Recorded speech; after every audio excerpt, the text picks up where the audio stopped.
Let's get to the story of the day. On the morning of November 25, 2001, I called in sick to work. I wasn't sick, I just didn't feel completely right. As a result, I stayed at home and rested. I went with my husband to an event for which we already had tickets in the early evening around 5 p.m. My husband went to the gym after the event, and I went home. Around 7 o'clock that evening, I began to experience increasing pain. I tried vomiting, but it didn't help.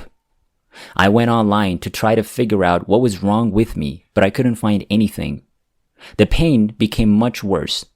I called my husband at the gym and asked him to come home and take me to the hospital. I couldn't even drive at this point. We arrived at the emergency room and sat for about an hour with me groaning the whole time. They eventually figured out what was wrong with me. I had a large kidney stone stuck in my ureter. They admitted me and told me I would be there at least overnight. So they hooked me up to a morphine PCA pump. That's the type in which the patient can administer a small dose of morphine every 10 minutes or as needed. The next day passed uneventfully, except for the pump malfunctioning at 8 p.m. and not sending any medicine to me. I recalled the nurse having a difficult time getting it to work. My husband left a short time later. I don't recall going to sleep, but I guess I did. I dozed off on my right side, which is normal for me. I vomited while sleeping and inhaled the vomit back into my lungs. This resulted in my respiratory arrest. What I do remember is being in a pitch black room, blacker than I've ever seen. I don't think I was really aware of anything for a while, as if nothing mattered. I recall it being very quiet and peaceful there. To me, this appeared to be a blank room with nothing but me in it. I didn't have a body. For a long while, there was no sound. After a while, I began to feel uneasy. That is the best word I can use. I convinced myself that it was a lie. I'm not sure what it is.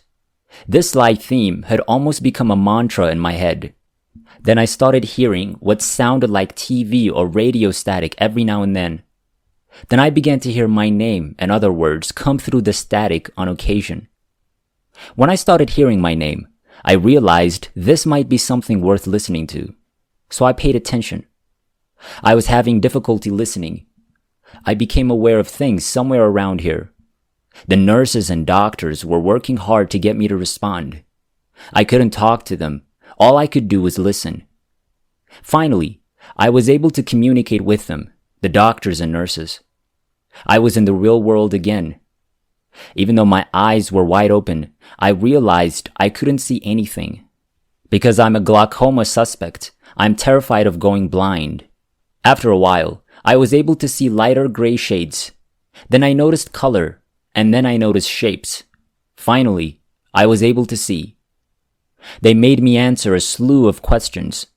It was strange because I couldn't figure out why there were so many people in my room. I was completely disoriented. When my vision had returned, I began describing the people who were closest to me. My nurse was at the foot of my bed. She inquired as to whether I remembered who she was. I did, and that's when I remembered I was in the hospital, and something terrible had to have happened for so many people to be there for me.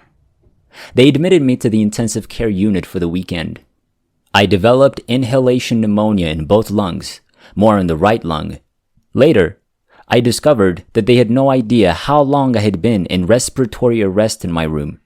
I didn't respond when the CAN came in to check my vitals. When she turned on the light, she discovered that I was severely cyanotic or blue and completely unresponsive. She requested an RN stat who actually was my RN. With one look at me, the RN pressed the code button on the wall. When the code team arrived, it took them 15 minutes to revive me. The defibrillator team was just outside my door. They thought I was finished. I can only say that in that dark room, I was completely at ease. There was nothing that bothered me. When it did, I think my mind tried to shut it out and ignore it by calling it a lie.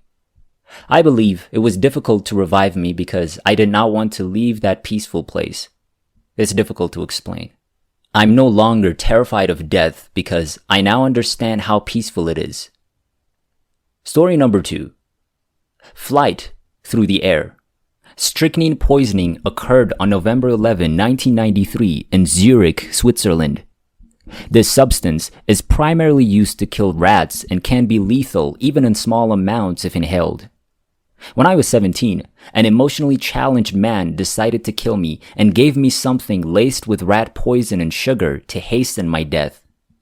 I went to school unaware of what I had just been given, and I began to feel ill. The teacher informed me that I was turning green in the face and that I should go home. On my way out, I scheduled a meeting with my boyfriend, telling him that I would meet him at the Limit River Bridge at 2 p.m. I had to walk by the river on my way home because I was too sick to walk. I had no idea what was going on. Along the river, there were stone benches, and I sat on one of them. It gradually became clear to me that something was seriously wrong. I was watching the ducks swim in the water. That was the last thing I saw before passing away. I awoke unexpectedly. It was like waking up in the middle of a nightmare. I was terrified and confused. Everything appeared to be the same as before. I saw the river, the benches, and the bridge, but there was a veil over the world. I remembered lying on the stone bench and realized that I was no longer lying there. I was terrified. "I'm not sitting," I declared emphatically. "I'm not on my feet. I'm not going to lie down. Nothing on my body makes contact with the ground. How do I exist?" It was a mystery to me. My fear was growing stronger. It was as if my soul had been completely consumed by fear and remorse, guilt and despair, and that was all there was to me. I looked at the time and realized it was 2 p.m. I remembered my date with my boyfriend at 2 p.m. on the bridge. I floated through the air because I wanted to go there.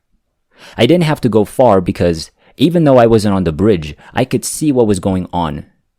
I noticed that my boyfriend had not yet arrived, which he later confirmed.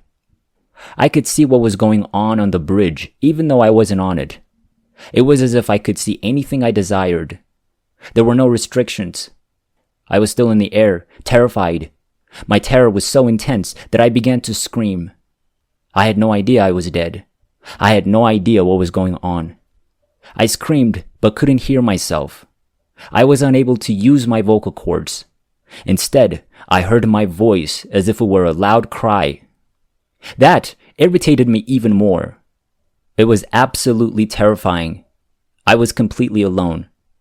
There was no one else in that location, but I turned around when I heard voices that sounded like they were underwater. The paramedics were terrified. They were hurriedly working on someone who was lying on one of the benches. It never occurred to me to look at the person lying there, who was, of course, me. I approached them and looked at one of them. It was as if a glass barrier stood between us. I approached him directly, but he ignored me. I became agitated. I tried to talk to him, but he didn't respond. All of them simply ignored me. I began yelling at them without using my voice. "I cannot go," my thoughts screamed. "I cannot go. Do you not hear me? I still need to meet my boyfriend." I screamed and charged into their faces, only to realize they couldn't see or hear me. I was extremely terrified. I flew up to the crowns of the trees and began to cry, but there were no tears. I was so lonely, and I felt like everything had gone wrong. Not me. Why me? I missed everyone that I cared about, convinced that I would never see them again. Everyone I cared about died all at once because I died. But I wasn't aware that I had died. It was as if death didn't exist because it's just a different kind of existence, like going to another dimension, but still existing. I felt disconnected from everyone in the world while still being trapped in it. My surroundings were the same as before, but I could fly, and everything was a bit gray. Everything appeared to be very gray. Then I heard a name being called. That wasn't my name. Michelle was her name. They kept calling it over and over. I realized that my ID had my second name instead of my first. My middle name is Michelle, but I've never been called that. I just knew in that instance what had happened. They had looked at my ID, got the name from it, and were now calling me to try to get me to come to them. I flew toward the voices until paramedics encircled me and I felt sucked into something. It was overwhelming to be back in my body. It was so close. I was shaking uncontrollably and experiencing severe, painful muscle spasms. I was powerless over my body. I was having such violent convulsions that the paramedics had to restrain me. I screamed, cried, and tried to kick them. I was devastated and astounded by what had happened to me. I recognized one of the paramedics who had leaned over. I tried to talk to him, but it was difficult because my voice was shaking so much. It felt so good to have my voice back. "Why didn't you respond to me?" I inquired. "Why didn't you listen to me?" He was perplexed and inquired, "When?" "Just now, at 2:00, I said. "You never spoke to me," he said. "You've just had a cardiac and respiratory arrest. You died at 2:00. You won't be able to sleep again. You must remain alert. If you fall asleep again, you may not wake up. You must be strong." Because I was mistaken for a drug addict, I was taken to a police station where I was subjected to a lengthy interrogation. As a result of the lack of medical attention, I collapsed for the second time and went into cardiac and respiratory arrest. Only after I died the second time was I finally given the medical attention I required. Being taken to the emergency room and later transferred to the intensive care unit. They did an analysis there, and that's how I found out I'd been poisoned. The second time I died, I did not experience anything except for complete darkness. Nothing else, nothing but darkness. Since then, I've been unable to sleep. I can only sleep if the lights are turned on.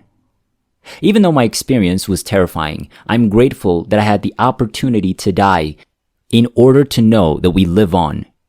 I, on the other hand, felt for a long time that I needed to make amends for my actions that day, that it was my fault that I died, and that God was punishing me by sending me to hell.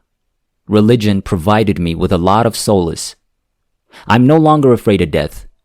I still have a lot of jealous feelings for people who've had a good NDE because it hurts to be alone. I wished I could have felt loved and seen angels, but I didn't. People frequently judge me and tell me that I had such a bad NDE because I'm a bad person. So I stopped sharing my story until today.